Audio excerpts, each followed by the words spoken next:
اعوذ باللہ من الشیطان الرجیم بسم اللہ الرحمن الرحیم۔ معزز ناظرین، خالد کمانڈر آپ کی خدمت میں حاضر ہے۔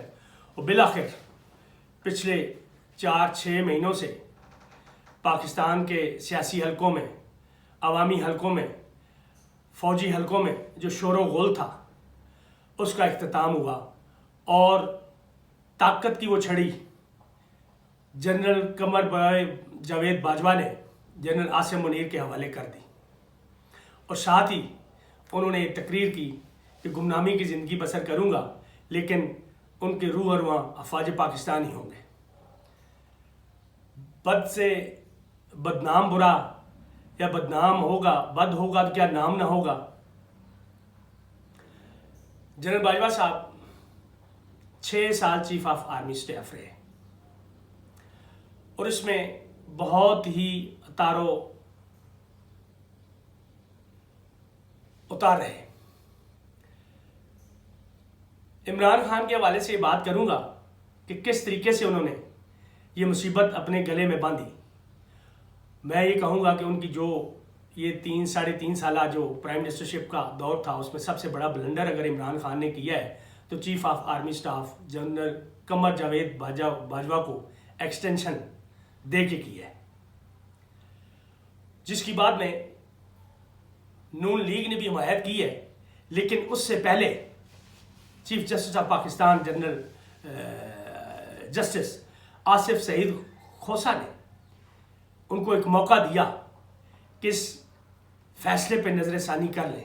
کاش کہ اس وقت انہوں نے نظر ثانی کی ہوتی اور آج یہ ساری باتیں کہنے کی ضرورت نہ ہوتی، آج یہ ہمارے حالات نہ ہوتے، اس طرح کا قسمت پاکستان کی نہ ہوتی۔ لیکن یہ غلطی ان سے ہونی تھی، یہ بلنڈر ان سے ہونا تھا، وہ ہو گیا۔ اور پھر جسٹس آصف سعید کھوسہ کے سٹیٹمنٹ کے روشنی میں، ان کے فیصلے کی روشنی میں، ان کے حکم کی روشنی میں اس کیس کو پارلیمنٹ میں لے جایا گیا اور اس کو وہاں سے ریگولرائز کیا گیا، جس میں تمام پارٹیوں نے، پی ٹی آئی، مسلم لیگ نون، پیپلز پارٹی اور باقی دیگر جتنی بھی جماعتیں ہیں، انہوں نے سر تسلیم خم کیا اور ان کی ایکسٹینشن پہ اپنے کردار ادا کیا۔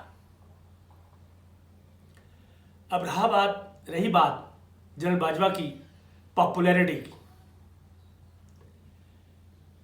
گمنامی کی زندگی ان کی خواہش ضرور ہوگی لیکن ان کا نام رہے گا۔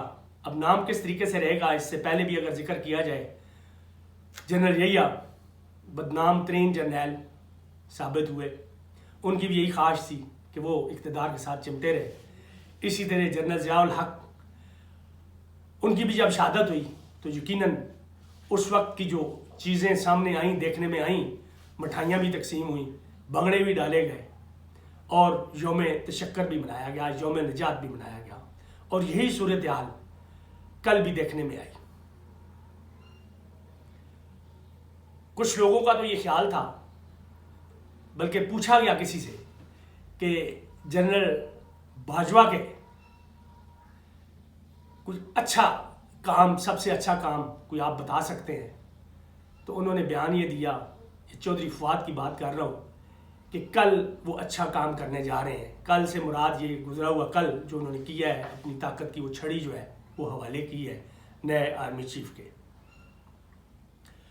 اور اسی طرح کچھ ٹویٹس آئے ہیں، کچھ جواب آیا ہے پاپولیرٹی کے حوالے سے، اور اس کا بھی جو جواب دیا گیا ہے کہ اس کی پاپولیرٹی کا نام نہیں دیا جائے، اس کے پراپر ورڈ جو ہے وہ ہیٹرڈ ہے۔ باقی گمنام تو انہوں نے رہنا ہے، لیکن اب ان کا ایک نام جو ہے صرف باجوہ وہی کافی ہے ان کی مشہوری کے لیے، اسی سے ان کی مشہوری بھی ہوگی، یہی ان کا نام ہوگا۔ اور کہیں اگر یہ آتے ہیں عوام کے درمیان تو ان کو خراج تحسین ضرور پیش کریں گے عوام، کیونکہ انہوں نے پاکستان کے ساتھ جو کچھ کیا ہے، طاقت ان کے پاس تھی، پاور ان کے پاس تھی، اگر دیکھتے کہ کچھ چیزیں غلط ہو رہی ہیں تو اس کو سدھارنا ان کا کام تھا، وہ انہوں نے نہیں کیا۔ رجیم چینج ان کی زیر نگرانی ہوئی، ان کے سائے میں ہوئی، سارا کچھ ان کے سامنے ہوتا رہا، لیکن انہوں نے اسی کا ساتھ دیا۔ NRO2 یہ برابر کے شریک تھے، انہوں نے اس کا ساتھ دیا اور جب اب ان کی جائیداد اپنی سامنے آئی تو اس سے بڑا واضح طور پہ یہ صاف ظاہر ہو گیا ہے کہ NRO2 کا ساتھ یہ کیوں دے رہے تھے۔ یہ اپنی جائیدادیں جو انہوں نے بنائی ہیں پچھلے 6 سالوں میں اس کو بچانے کی کوشش کر رہے تھے، اور اسی ایک وہ جو ریوڑ جا رہا تھا اس ریوڑ کے ساتھ انہوں نے بھی نکلنے کی کوشش کی ہے۔ تھوڑا سا تذکرہ کروں گا جنرل نئے chief of army staff general Asim Munir کے حوالے سے۔ ایک یہ باتیں بھی بہت گردش کر رہی تھیں کہ ان کا تعلق OTS سے ہے اور PMA لانگ کورس کی ایک بڑی لابی ہے جو ان کو چلنے نہیں دے گی۔ حالانکہ میرے خیال میں آرمی میں کوئی ایسی چیز نہیں ہے، انہوں نے اتنا عرصہ آرمی میں گزارا ہے، یقیناً سب لوگوں کے ساتھ انہوں نے کام کیا ہے، اچھے طریقے سے کیا ہے، تو انہوں نے جو اپنی سٹیٹمنٹ دی ہے سب سے پہلے کہ جو منظر عام پہ آئی ہے، انہوں نے یہی کہا ہے جی عوام کے دوران اور فوج کے درمیان جو دوریاں پیدا ہوئی ہیں، جو خلا پیدا ہوا ہے، سب سے بڑا چیلنج ان کے لیے یہی ہے کہ اس چیز کو وہ ختم کریں گے۔ ہم ان کے لیے دعاگو ہیں کہ وہ اس میں بھرپور اپنی جتنی کوشش کر سکتے ہیں وہ کریں، عوام ان کے ساتھ ہوگی اگر اچھے کام وہ کریں گے۔ ہاں اگر باجوہ صاحب کی طرح وہ اسی طرح انہی کی پالیسیز کو آگے کنٹینیو کریں گے تو پھر شاید تھوڑا مشکل ہو جائے گا، لیکن وقت ان کو دینا چاہیے، ان پہ کسی قسم کی کرٹیسائز نہیں ہونا چاہیے، ان کو دیکھنا چاہیے وہ آئے ہیں اور یقیناً وہ اپنا جو بھی ان کا حق ہے، جو ان کا کردار ہے، جو ان کا ذہن میں یہ چیز ہے، ان سارے حالات تو ان کے سامنے ہیں، اسٹڈی انہوں نے کیا ہوا ہے، ان کو سدھارنے میں وہ کس طریقے سے کام کرتے ہیں۔ دوسری ایک جو چیز عاصم صاحب کے بارے میں یہ ہے کہ ان کی جو ٹریننگز ہوئی ہیں، انہوں نے جو کورسز کیے ہیں وہ امریکہ، انگلینڈ یا ان ملکوں سے نہیں کیے ہیں، ان کی جاپان کی ٹریننگ ہے، ملیشیا کی ٹریننگ ہے، اور Pakistan command and staff college میں انسٹرکٹر بھی رہے ہیں، تو اچھی خدمات انہوں نے سر انجام دی ہیں۔ DG ملٹری آئی بھی رہے ہیں، DG ISI بھی رہے ہیں، کوارٹر ماسٹر جنرل کی آخری پوسٹ تھی جس سے ان کو ترقی ملی ہے اور چیف آف آرمی اسٹاف بنے ہیں، تو ان سے عوام کو بہت زیادہ امیدیں ہیں کہ یہ پچھلے کئی سالوں سے جو معاملات بگڑتے رہے ہیں اور آرمی کو اس میں پراپر طریقے سے انٹریکشن کرنا چاہیے تھا وہ نہیں ہوا۔ آپ دیکھتے ہیں کہ وہ کس طریقے سے کرتے ہیں۔ اگر وہ دیکھتے ہیں کہ جو طاقتیں آرمی کے خلاف استعمال ہو رہی ہیں، آرمی کا نام استعمال ہو رہا ہے، اس نام کو کس طریقے سے وہ بچاتے ہیں، اس بدنامی سے کس طریقے سے بچتے ہیں۔ مثلا ایک مثال میں دوں گا کہ ابھی اعظم سواتی کا جو معاملہ ہے، میں نہیں سمجھتا کہ اتنی زیادہ جو FIRs ان پہ ہو رہی ہیں، سندھ میں ہو رہی ہیں، بلوچستان میں ہو رہی ہیں، تو کچھ لوگوں کا یہ خیال ہے کہ یہ سارا آرمی کروا رہی ہے، ISI کروا رہی ہے، تو مجھے نہیں لگتا، کیونکہ اس میں مجھے سیاسی کردار جو ہے وہ زیادہ لگتا ہے۔ وہ پولیس جو ہے وہ سیاستدانوں کے انڈر ہے، اب سندھ کی پولیس جو ہے وہ پیپلز پارٹی کے انڈر ہے، بلوچستان کی بھی اسی طریقے سے جو ابھی پاور میں ہیں سیاستدان ان کے انڈر ہے، انہی کی مرضی سے انہوں نے کام کرنا ہے۔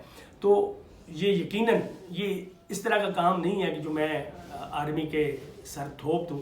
میرا نہیں خیال کہ یہ کام جو ہے اعظم سواتی کے خلاف جو FIRs کا کام ہے، یقیناً اس میں تھوڑا بہت جو شروع میں معاملہ تھا باجوہ کے خلاف انہوں نے اسٹیٹمنٹ دی، اس میں ضرور ہوا، لیکن اس چیز کا فائدہ اٹھانے کے لیے سیاستدانوں نے خوب فائدہ اٹھایا ہے، اور وہ مطلب ایک تیر سے دو شکار کرنے کی کوشش کر رہے ہیں، فوج کو بھی بدنام کرنے کی کوشش کر رہے ہیں اس طرح کی زیادہ زیادہ FIRs کٹوانے میں، اور اعظم سواتی یعنی اپنا جو ان کا حریف ہے، سیاسی حریف ہے اعظم سواتی یا PTI، ان کو بھی نقصان پہنچانے کی کوشش کر رہے ہیں۔ یقیناً اگر سپریم کورٹ کے ڈیسیژن کو دیکھا جائے تو ان FIRs کی کوئی وقت نہیں رہتی، کیونکہ ایک وقوع اگر ہوتا ہے تو اس پہ FIR ایک ہی کاٹی جا سکتی ہے۔ یہ پتہ نہیں مطلب کس طریقے سے ایک اندھے پن کا مظاہرہ کر رہے ہیں اور یہ FIR کاٹے جا رہے ہیں، یہ غلط ٹرینڈ ہے۔